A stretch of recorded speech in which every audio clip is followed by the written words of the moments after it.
ନମସ୍କାର, ଜୟ ଜଗନ୍ନାଥ। ମାଘ ମାସ ଦାନ ପୁଣ୍ୟର ମାସ। କେଉଁ କେଉଁ ପଦାର୍ଥ ମାଘ ମାସରେ ଦାନ କଲେ ସଫଳତା ମିଳିଥାଏ? ଦୁଃଖ, କଷ୍ଟ, ପ୍ରାରବ୍ଧ, ଗ୍ରହ କଷ୍ଟରୁ ମିଳିଥାଏ ମୁକ୍ତି। ଅରୁଆ ଚାଉଳ, ଅଖଣ୍ଡିତ ଅରୁଆ ଚାଉଳ ମନ୍ଦିରରେ ଦାନ ଦେଲେ ଅର୍ଣ୍ଣଭାବ ରୁହେନି। କଳସ ଦାନ ଦେଲେ ଘରେ ଶୁଭ କାର୍ଯ୍ୟ ହେଇଥାଏ।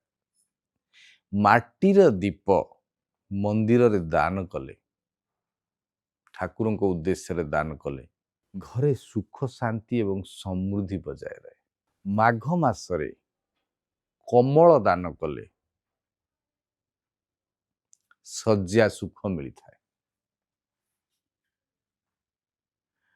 ମାଘ ମାସରେ ବସ୍ତ୍ର ଦାନ କଲେ ଉଚ୍ଚ ପଦବୀ ଲାଭ ହୋଇଥାଏ। ମାଘ ମାସରେ ଅନ୍ନ ଦାନ କଲେ ଶାନ୍ତି ପ୍ରାପ୍ତ ହୋଇଥାଏ। 3 ଜାନୁଆରୀରୁ 2 ଫେବୃଆରୀ ପର୍ଯ୍ୟନ୍ତ ହଉଛି ମାଘ ମାସ, ବା 3 ଜାନୁଆରୀରୁ 1 ଯାକେ ପୂର୍ଣ୍ଣମୀ, 2ରେ ପଡୁଛି 1କୁ ଧରନ୍ତୁ।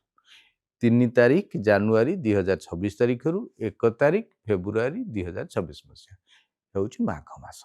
ଏହି ସମୟ ଭିତରେ ଅର୍ଥାତ୍ କୃଷ୍ଣ ପ୍ରତିପଦାରୁ ଶୁକ୍ଳ ପକ୍ଷ ପୂର୍ଣ୍ଣିମା ପରେ ପ୍ରତିପଦା ଆସିଲା 4 ତାରିଖ, ପ୍ରତିପଦାରୁ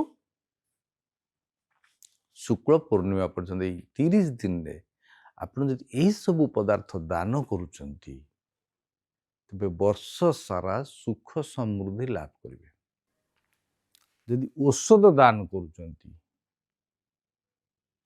ଔଷଧ ଯଦି ଆପଣ ଦାନ କରୁଛନ୍ତି ତେବେ ଆପଣ ବର୍ଷ ସାରା ନିରୋଗ ରହିବେ। ତେଣୁ ପୁଣ୍ୟ ମାସ ଭିତରେ ମାସ ହେଉଛି ଦାନ ପୁଣ୍ୟର ମାସ, ମାଘ ମାସ। ସେଥିପାଇଁ ମାଘ ମାସରେ ଚକୁରିଆ ପଣ୍ଡାମାନେ ଗାଁରେ ବୁଲିଥାନ୍ତି। ତେଣୁ ଆପଣ ଏହି ଦାନ କରନ୍ତୁ, ନିଜର ବର୍ଷକୁ ସନ୍ତାନ ପାଇଁ, ଘର ପରିବାର ପାଇଁ, ସମସ୍ତଙ୍କ ପାଇଁ ସୁଖ ଆଣନ୍ତୁ। ଜୟ ଜଗନ୍ନାଥ।